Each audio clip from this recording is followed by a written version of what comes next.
त्यसलाई हामीले के भनेका थियौं, समस्या छ तपाईहरुका लागि बसको व्यवस्था भएसम्म विभिन्न अभियानहरूले बोलेको कारणले हामीले भनेका थियौं। लास्टमा हामीलाई धोका दियो। हेर्नुहोस्, धोका दिएपछि हामीले बसको जनतालाई न्याय चाहिएको छ,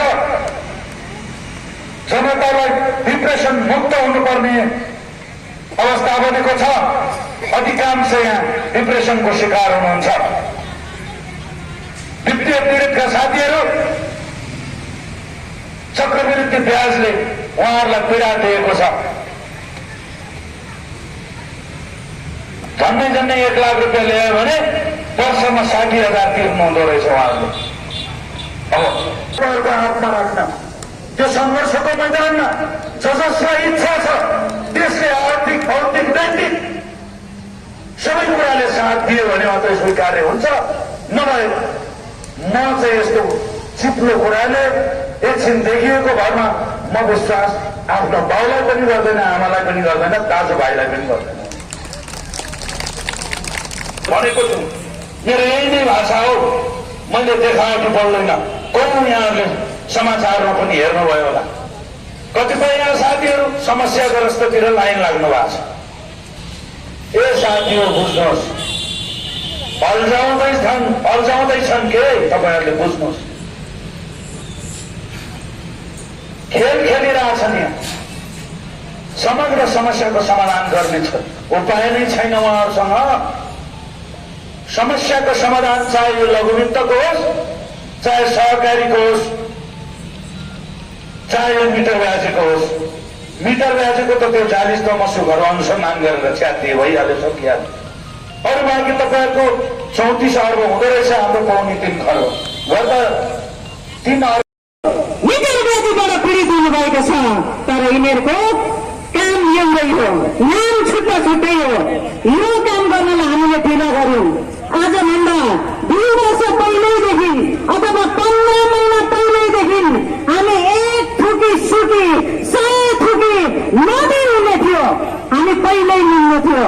हामीले पहिल्यै यो काम गर्न सकेको भए अहिलेसम्म न्याय पाइसक्ने थियो। तर केही भएन। हामीलाई एउटा काम एउटै नाम गरेर हामीलाई लुटे। हामी लुट्यौं।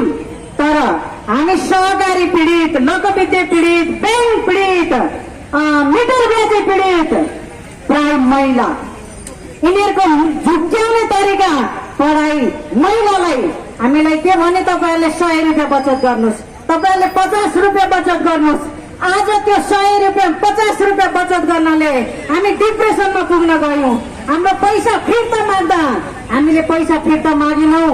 तपाईँहरू बार बार यी लोकविद्याबाट मिटर ब्याजीबाट तपाईँहरूको 0 घटाउन सकेन नि माफियाहरूले। 1000 घटाए तर 0 घटाउन सकेनन्। किनकि जतिको तति नै भयो। जति तपाईँहरूले तिर्नुहुन्छ त्यति नै भइराखेको छ। यो पीडा छोरी मान्छेलाई यहाँदेखिको पीडा घर परिवारमा पीडा भएको छ। त्यो पीडा बोकेर हिँडेका छौं। बाटो हिँड्दा हामीलाई थाहा छैन। अझ हामी पीडितलाई सरकारले के गर्दैछ, अरू पीडा दिँदैछ, अझै पीडा दिइरहेको छ। हामीलाई सम्झौतामा बोलाए 7 बुँदे सहमतिहरू गरे, 9 बुँदे सहमति गरे, खै कार्यान्वयन गरेको। किनकि हामीलाई झुक्क्याएका हुन् यिनीहरूले। यिनीहरूको काम एउटै हो, सरकार, सहकारी, लोकविद्या, सुरक्षाकर्मी पनि। हामी ढुक्क भएर नबसौँ। सुरक्षाकर्मीले हामीलाई कति घाइते बनाउनु भएको छ। उहाँहरूले वर्दी बचाउनु भएको छ। डीएसपी साहबलाई आदेश आउँछ पीडितलाई गोली हान भनेर। हामी पीडित भएका छौं। सरकारबाट पनि हामी पीडित भएका छौं। सुरक्षाकर्मीबाट पनि हामी पीडित भएका छौं। जो संरक्षकहरूलाई उनीहरूले के गरेका छन्, तपाईहरू आउनुहोस्, तपाईहरूको साथमा हामी छौं। क्रिस्टलमा, 5 स्टार होटलमा उनीहरूसँग लन्च हुन्छ, उनीहरूसँग डिनर हुन्छ।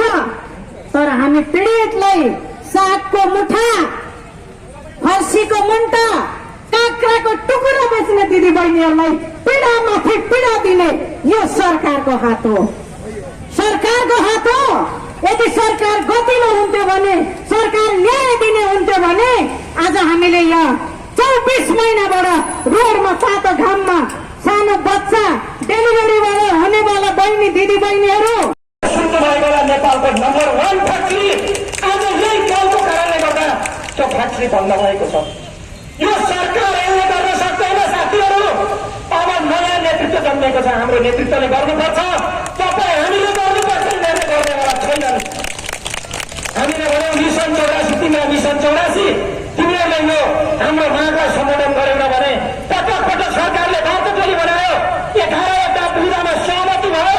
त्यो सहमति कार्यान्वयन नगर्ने हामी एउटै मात्रै मैले अघि एउटा लघुवित्तको ठोलेलाई फोन गरे, यो आन्दोलन केही पनि हुन सक्दैन, मरिरहन्छ अलिकतिसम्म पैसा खाएर, दुर्गा बसाइ सबै ढलिसक्यो, कति सजिलो इजी तरिकाले धन्ने हामीले